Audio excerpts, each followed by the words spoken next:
ઠાકોર સમાજના બંધારણ વિવાદ અંગે મોટા સમાચાર સામે આવ્યા છે। લગ્ન પ્રસંગમાં ડીજે અંગે હવે આવી શકે છે નવો નિર્ણય। લગ્નમાં રાસ ગરબા અને ડીજે અંગે નિયમો બદલાઈ શકે છે। ભાભરમાં ઠાકોર સમાજની સામાજિક બેઠક યોજવામાં આવી છે। ઠાકોર સમાજના બંધારણ મામલે બેઠકમાં ચર્ચા કરવામાં આવી રહી છે।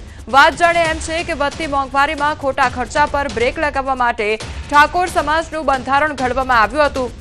લગ્નમાં ડીજે કે હલ્દી પ્રથા સહિતના વિવિધ નિયમો ઘડવામાં આવ્યા હતા, જેથી ખોટા ખર્ચા પર બ્રેક લાગી શકે। બંધારણ ઘડતા સમયે સમાજના લોકોએ સહમતિ પણ આપી કે અમે સમાજના બંધારણનો ભંગ નહીં કરીએ અને કેટલાક લગ્ન સમાજના બંધારણને આધીન થયા તો કેટલાક લગ્ન પ્રસંગમાં વિવાદ પણ સામે આવ્યો। તો ક્યાંક એવું પણ બન્યું કે ઠાકોર સમાજના આગેવાનના ઘરે જ લગ્ન પ્રસંગમાં ડીજે લાવવામાં આવ્યું હતું। તો બીજી તરફ ક્યાંક ઠાકોર સમાજના કલાકારો કહી રહ્યા છે કે લગ્ન પ્રસંગમાં ડીજે પર પ્રતિબંધ છે, રાસ ગરબા પર નહીં। તો આને ડીજે પર પ્રતિબંધ ન મૂકવાની પણ માંગ ઉઠી રહી છે। એટલું જ નહીં, ઠાકોર સમાજના આગેવાને ન્યૂઝ 18 ગુજરાતી સાથે વાત કરતા કહ્યું હતું કે ઠાકોર સમાજનું બંધારણ ઘડવામાં કંઈક ઉતાવળ થઈ ગઈ છે, નાની મોટી ભૂલો રહી ગઈ છે, તેના પર ધ્યાન આપી ફરી નિર્ણય કરવામાં આવશે। ત્યારે આજે ઠાકોર સમાજની બેઠક યોજાશે, જેમાં નવા નિર્ણયો પણ આવી શકે છે। અત્યારે બેઠક કરવામાં આવી રહી છે અને કેટલાક નિયમોમાં બદલાવ પણ આવી શકે છે। આજે બાબર ખાતે ઠાકોર સમાજની સામાજિક જે બેઠક છે ટૂંક જ સમયમાં શરૂ થવાની છે। આપણે દ્રશ્યો બતાવીશ કે લોકો અત્યારે આવી રહ્યા છે અને ઠાકોર સમાજની જે બેઠક છે તે ટૂંક સમયમાં શરૂ થવાની છે। આ બેઠકમાં સાંસદ જ્ઞાનીબેન ઠાકોર તેમજ ઠાકોર સમાજના જે આગેવાનો છે, ધારાસભ્યો છે, તે પણ હાજર રહેવાના છે। અને અત્યારે મારી સાથે ઠાકોર સમાજના આગેવાન છે, વાત કરશું તેમના જોડે। ખાસ કરીને આ બેઠક અત્યારે બોલાવવામાં આવી છે, કયા કયા મુદ્દાઓને ચર્ચાઓ આ બેઠકમાં કરવામાં આવશે?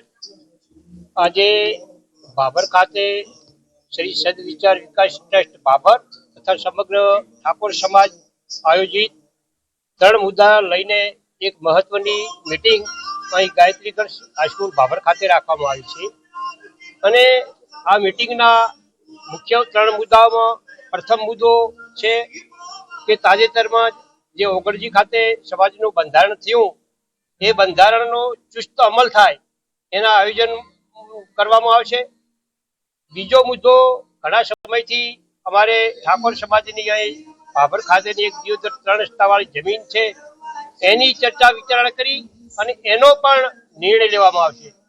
અને ત્રીજો મુદ્દો છે જે કંઈ આ બંધારણની અંદર દર્શાવેલ મુદ્દાઓ એક તાલુકા સ્તરની એક સમિતિ બનાવવામાં આવે અને ગામ સ્તરની સમિતિ બનાવવામાં આવે અને આ સમિતિઓ દ્વારા આ બંધારણનો ચુસ્ત અમલ થાય એના માટેનું આયોજન કરવામાં આવે, એને અનુલક્ષીને આજની આ મીટિંગ અમે ભરવામાં આવી છે।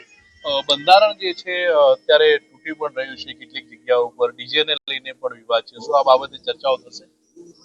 ના, અત્યારે એ બાબતની ચર્ચાઓ નહીં થાય। ક્યાંક કદાચ કોઈ ત્રુટી રહી છે તો પણ જે અત્યારે જે 16 મુદ્દાનું બંધારણ છે એનો ચુસ્ત અમલ કરવામાં આવશે। અને જ્યારે 1 વર્ષ પૂરું થાય અને બંધારણ સમિતિની મીટિંગ થાય એ વખતે એ બંધારણ સમિતિની ચર્ચા કરશે। બાકી આ બેઠકની અંદર એના વિશે કોઈ ચર્ચા કરવામાં નહીં આવે। ચોક્કસપણે આગેવાનું કહેવું છે કે આ બેઠકની અંદર ડીજેને લઈને કોઈ ચર્ચાઓ નહીં થાય, પરંતુ બંધારણને લઈને, સમિતિ બનાવવાને લઈને ચર્ચાઓ થશે। કિશોર તુવર, ન્યૂઝ 18 ગુજરાતી, બાબર, બનાસકાંઠા। અરવલ્લીના ભિલોડામાં યુવકની હત્યા કરી દેવામાં આવી તો લગ્નના વરઘોડામાં થયેલ ઝઘડાની અદાવત રાખી હુમલો કરવામાં આવ્યો। હરિપુરા ગામમાં વરઘોડામાં ગયેલા 2 યુવકો પર હુમલો કર્યો। વરઘોડામાં થયેલ ઝઘડાનું સમાધાન કર્યા બાદ પણ હુમલો કરી દેવામાં આવ્યો। 8 લોકોની ટોળકીએ 2 યુવકો પર હુમલો કર્યો। બંને યુવકો પર પથ્થરમારો કરતા એકનું મોત નીપજ્યું છે, અન્ય એક યુવક ગંભીર રીતે ઇજાગ્રસ્ત થયો છે। પોલીસે 8 યુવકો સામે ગુનો નોંધીને વધુ તપાસ હાથ ધરી છે। વરઘોડા દરમિયાન આ લોકોને કંઈક બોલાચાલી થઈ હતી અને એ સમાધાન થઈ ગયું હતું અને આ લોકોએ એના પછી ઘરે નીકળતી વખતે રેકી રાખી અને રસ્તા ઉપર હુમલો કરી અને પથ્થર મારી અને એનું મોત નિપજાવેલ છે। તો અરવલ્લીની આ ઘટના કે જ્યાં વરઘોડા દરમિયાન બોલાચાલી થઈ અને ત્યારબાદ હુમલો કરી દેવામાં આવ્યો હતો। 8 જણની જે ટોળકી હતી તેના દ્વારા 2 યુવકો પર હુમલો કરવામાં આવ્યો હતો। મોરબીમાં હડકવાના લક્ષણો દેખાયા બાદ સારવાર દરમિયાન એક વૃદ્ધાનું મોત નીપજ્યું છે. માળિયા મિયાણાના મોટા ભેલા ગામે રહેતા 70 વર્ષીય વૃદ્ધાનું મોત નીપજ્યું. પગમાં 6 મહિના પહેલા નોળિયા જેવું પ્રાણી કરડી ગયું હતું. વૃદ્ધાને છેલ્લા 2-3 દિવસથી હડકવા જેવા લક્ષણો દેખાતા હતા. મોરબી સરકારી હોસ્પિટલમાં સારવાર દરમિયાન તેઓનું મોત નીપજ્યું છે.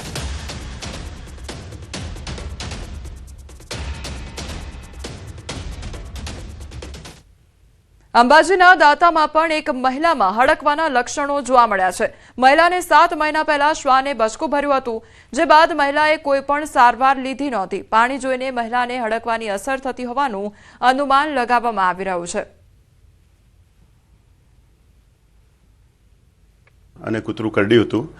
એ દરમિયાન એમણે ઇન્જેક્શન કૂતરું કરડ્યા બાદ એક વાર લીધું નથી કે કોઈને પણ બતાવ્યું નથી, અને અચાનક જ એમને અત્યારે હડકવાનું લક્ષણો દેખાય છે. અને હડકવાના લક્ષણમાં મુખ્ય લક્ષણ મેં જે તમને કીધેલું કે પાણી પીવાથી ડર લાગે એટલે હાઇડ્રોફોબિયા લાગે, એ મુખ્ય લક્ષણ હોય છે. અને આ દર્દી અત્યારે સિવિલ હોસ્પિટલમાં દાખલ કર્યા છે. એમને અત્યારે અમે સામાન્ય દવાઓ બધી ચાલુ કરીશું.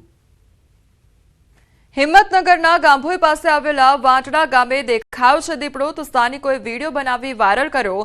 વાઘ આવ્યો કહીને વિડીયો વાયરલ કરવામાં આવ્યો છે. આ જંગલ વિસ્તારમાં માત્ર દીપડા હોવાનું વન વિભાગનું નિવેદન સામે આવ્યું છે, તો વિડીયોના આધારે વન વિભાગ દ્વારા તપાસ હાથ ધરવામાં આવી છે. સ્થાનિકોમાં ભયનો માહોલ છે, તો રેન્જ ઓફિસરે તાત્કાલિક પાંજરું મૂકવા જાણ પણ કરી છે. અગાઉ પણ આ વિસ્તારમાં દીપડો જોવા મળ્યો હતો.